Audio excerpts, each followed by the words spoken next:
Good morning, everybody. My name is Andrew and you're watching the Kelly's Country Life. So today is something I've been looking forward to. We're going to dig up the potatoes out of the garden. I'm already seeing some that have exposed themselves from the hill, so I know they're down there, but how many we have, I just don't know. I've had some concerns up to this point, and I'll tell you about that.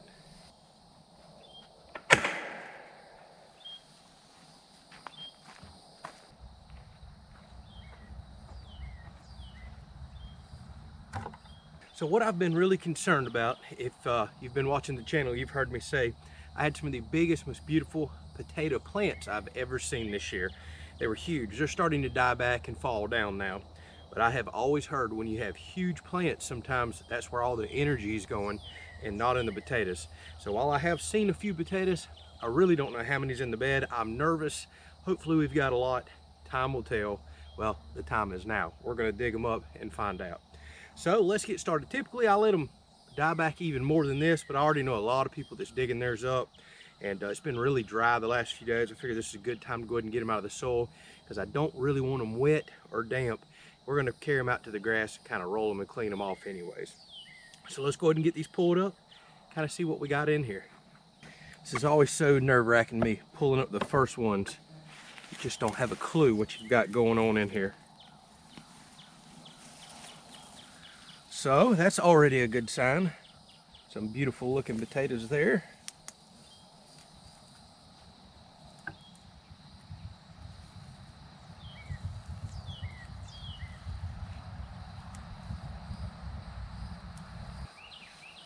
And I can see we've already got ants everywhere too. There's a few of these that the ants have got in pretty bad, so we'll wind up leaving those.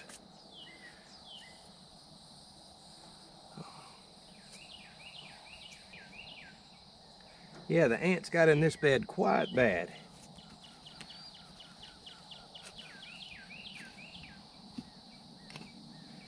But as you can see, I am still pulling potatoes up out of this one bed.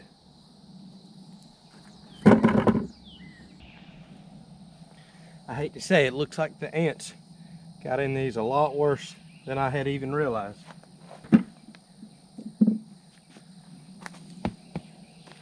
I didn't even see ant sign down here. It was at the other end of the bed. But nevertheless, it's like I have quite a few potatoes to dig through.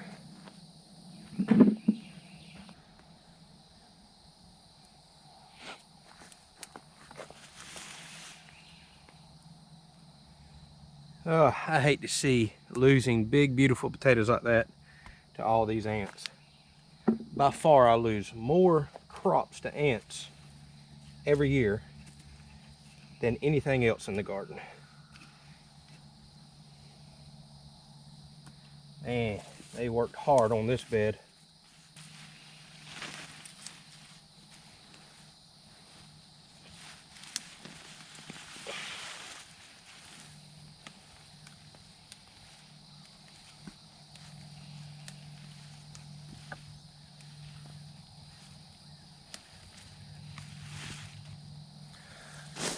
Just didn't realize I had as bad of an ant problem as I had.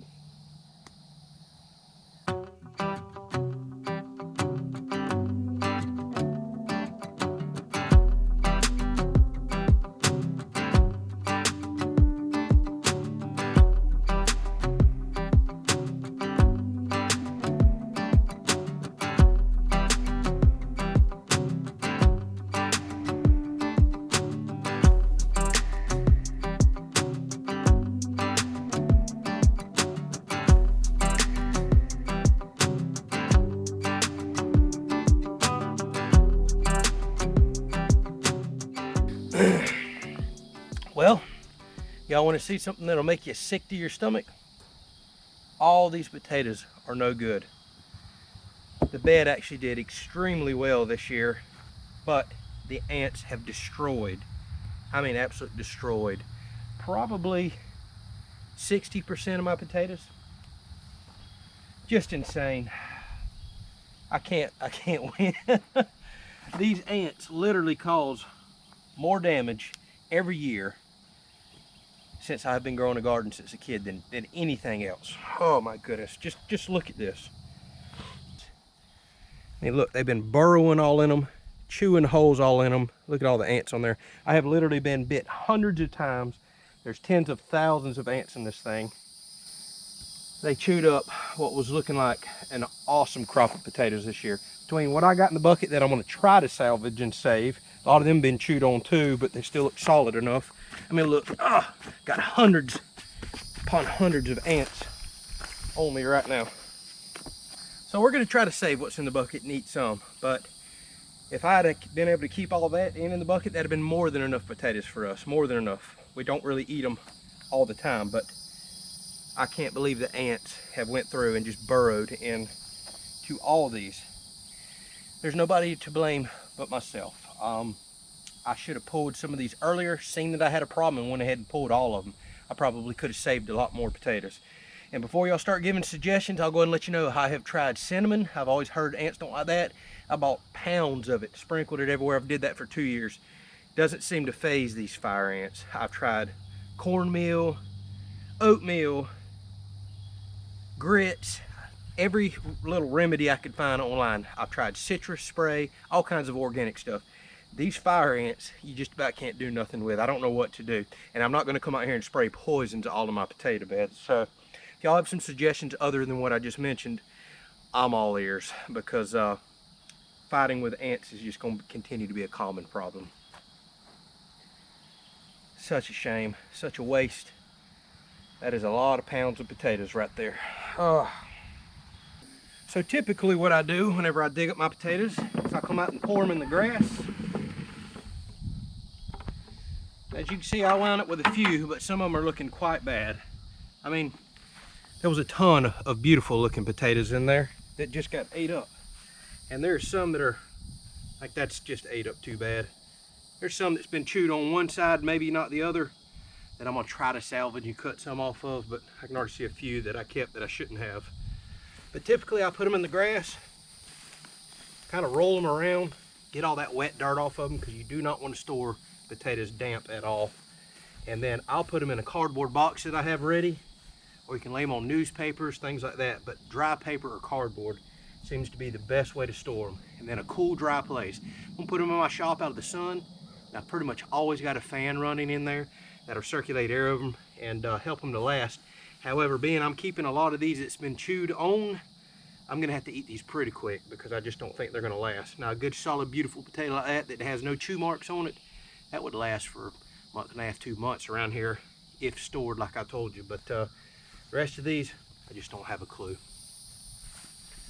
Oh, I struggle with potatoes, y'all. Last year, I can't win. Last year we had that tropical storm come through and we had 17 inches of rain in 1 week and it rotted my entire potato bed out. This year it's ants. Maybe that means next year I'll be successful. And I know a lot of people are gonna ask, hey, can you replant? I have never known potatoes to make it through the heat of our summers down here. We're already in the 90s and we're getting toward 100-degree days. Potatoes just don't like that. Now, if I can find some sweet potato tubers or shoots, I could probably plant sweet potatoes. I'll have to look at the seed store next time that I'm there and see if any of those are still available.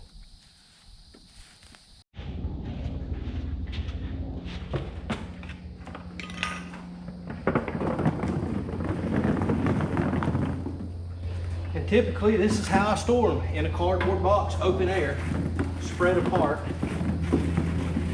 Trying not to let them touch each other. Obviously I had a big cardboard box because I thought I was gonna have way more than this. So we'll kick a fan on, let these air dry off, and try to eat what we can before the rest of these go bad on us. Now these beans, holy moly, these beans just would not quit producing. I can literally pick them daily. Now I do have a question for y'all. I know that a lot of people commented, hey, these Blue Lake bush beans, they're stringless. That's something I was very excited about. That's why I liked Romas last year, they're stringless. However, I've noticed whenever I let some get, say, this big right here, or maybe not even that big, they're getting strings in them. I thought a stringless bean couldn't get strings at all, but I've noticed the bigger I let them get, I've done picked out a pile of strings whenever we put up several gallons the other day. So I'm forcing myself to pick these smaller, even though they're growing so fast every day, some are getting out of hand, just to avoid the strings. Have y'all been experiencing that, or did I get the wrong type of bean? But it definitely says Blue Lake bush beans on the package, and that's also what I bought from the seed store.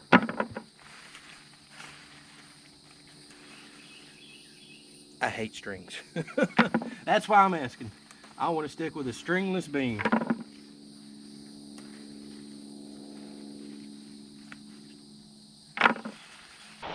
All right, so just picked about, I don't know, a gallon or more of beans. So if I can continue to do that every day, that's great.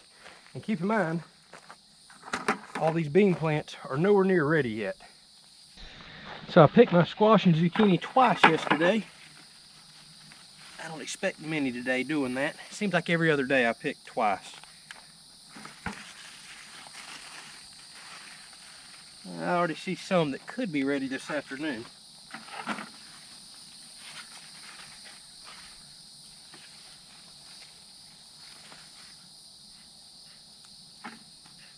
Well, got a couple. I see about 4 zucchini and several squash that I'm gonna let go to this afternoon to fill out a little bit more. So I'll be picking probably 8 or 10 this afternoon.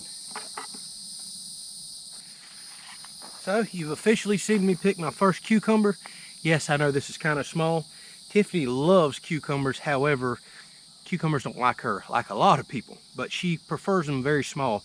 I kind of like them smaller, a little bit bigger than this, before they fill out with seeds and get really big. I see so many coming, it doesn't hurt to go ahead and pick our first ones. But these are the perfect little sizes to slice up, put some salt and pepper on. I know some people do vinegar, onions, lots of different ways to do cucumbers. So I got one more. Most of them are still little babies, but they're starting to put on everywhere in here. And I see another 1 or 2 that'll probably be ready tomorrow or the next day. Okay, so we'll give y'all a quick little garden tour while we're out here, and then I've got to go pick a lot of peppers.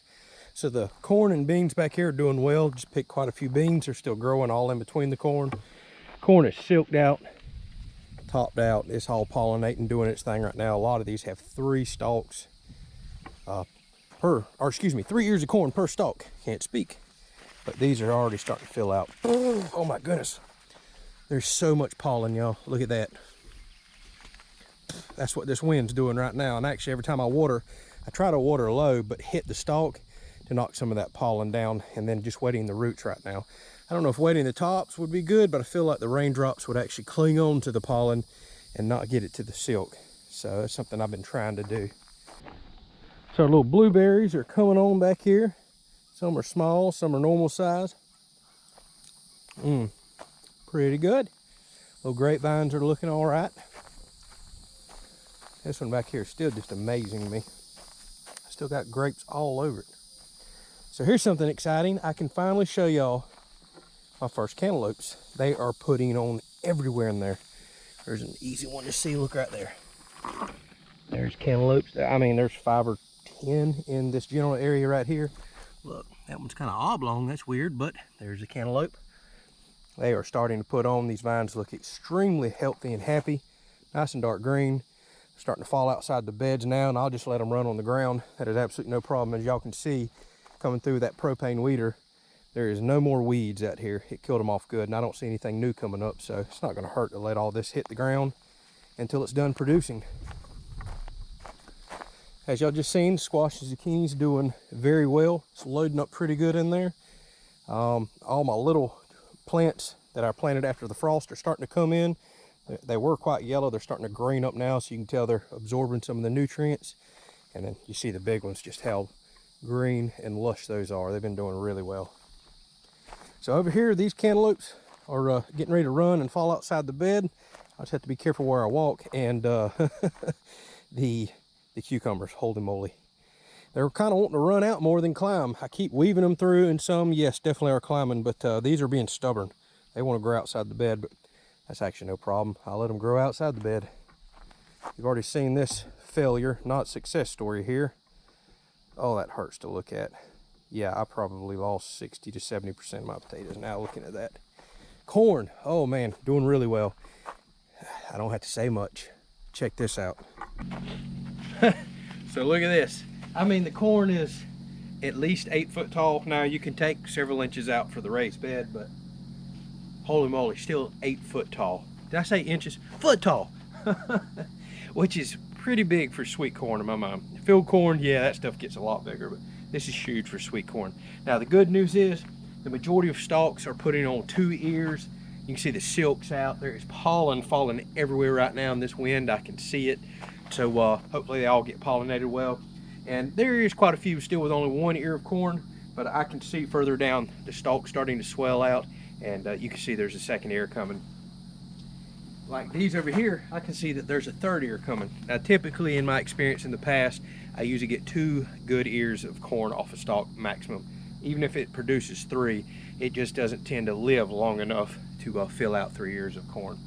Maybe I'm doing something wrong, but I'm hitting it with extra nutrients this year, watering like crazy due to all of this heat, and we'll see what it produces, but it's for sure, it's looking good right now. I'm excited about my corn production. So not much else to say about the beans, producing very, very well.